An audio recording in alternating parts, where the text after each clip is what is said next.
Hi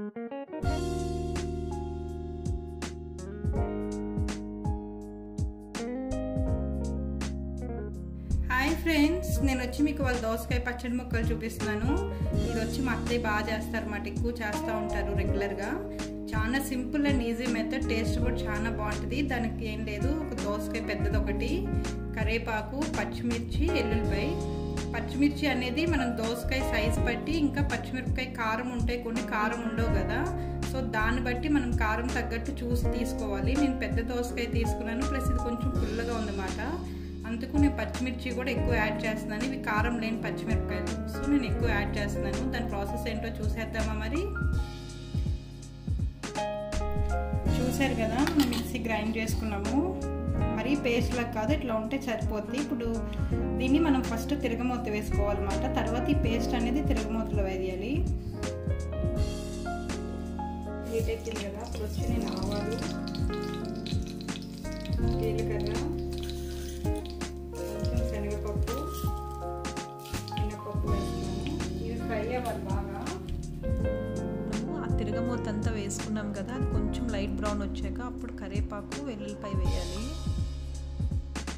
కొంచెం కరివేపాకు, వెల్లుల్లిపాయ ఎక్కువ వేస్తేనే మనకి బాగుంటుంది అన్నమాట, టేస్ట్ బాగుంటుంది, స్మెల్ కూడా బాగుంటుంది. ఇంగు ఉంటే ఇంగు వేసుకోవచ్చు, నా దగ్గర లేదు, నేను వేయలేదు అన్నమాట ఇంగువ. ఇంగు ఉంటే ఇంగు వేస్తే ఇంకా బాగుంటుంది మనకి టేస్ట్. తర్వాత ఇందాక మనము మిర్చి పేస్ట్ చేసి పెట్టుకున్నాం కదా, అది ఇప్పుడు ఆయిల్లో వేసేసుకుని బాగా పచ్చివాసనను, పచ్చిమిరపకాయలు ఉన్న వాటర్ పోయేదాకా ఫ్రై చేసుకుంటూ ఉండాలి, సిమ్లోనే పెట్టాలి. ఇంకా నేను సాల్ట్ వేసిన క్లిప్ మిస్ అయింది, నేను పచ్చిమిరపకాయలు పేస్ట్ చేసుకునేటప్పుడే సాల్ట్ వేసుకున్నాను. మనం సాల్ట్ లాస్ట్కి సరిపోతే ఇంకొంచెం వేసి కలుపుకోవచ్చు అన్నమాట. ఇప్పుడు అది పచ్చిమిరపకాయ పేస్ట్ వేసినప్పుడు సిమ్లో పెట్టి తిప్పుతూ ఉండాలి, లేకపోతే మాడిపోతుంది.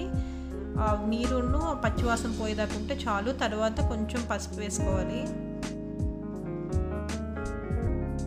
ఒక 5 to 10 minutes ఉంటే సరిపోతుంది మనకి.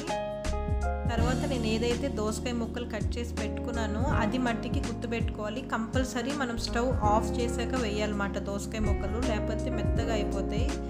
మెత్తగా అయితే బాగోదన్నమాట, క్రిస్పీగా ఉంటేనే బాగుంటాయి. సో మనం కంపల్సరీ స్టవ్ ఆఫ్ చేసాక దోసకాయ ముక్కలు వేసి కలపాలి. చాలా ఈజీ అండి. మనం ఎప్పుడన్నా బయటకు వెళ్ళాలి అనుకున్నప్పుడు, తొందరగా అయిపోవాలన్నప్పుడు ఇట్లా పెట్టుకోవచ్చు అన్నమాట, తొందరగా అయిపోద్ది. చూసారు కదా, మనకి దోసకాయ పచ్చడి ముక్కలు రెడీ. దీని కాంబినేషన్ పప్పుతో చాలా బాగుంటుంది, పప్పుతో ట్రై చేసి చూడండి. సర్వింగ్ బౌల్లోకి తీసేసుకున్నాను. చూసారు కదా, నా వీడియో కనుక మీకు నచ్చినట్లయితే లైక్ చేయండి, షేర్ చేయండి, సబ్స్క్రైబ్ చేయండి, పక్కన ఉన్న బెల్ ఐకాన్ ప్రెస్ చేయండి. నేను పెట్టే వీడియోస్ మీకు నోటిఫికేషన్ వచ్చేస్తుంది. అందరూ ట్రై చేసి నా కామెంట్లో షేర్ చేయండి ఎట్లా ఉందో. ఓకేనా ఫ్రెండ్స్, బాయ్, సీ యూ.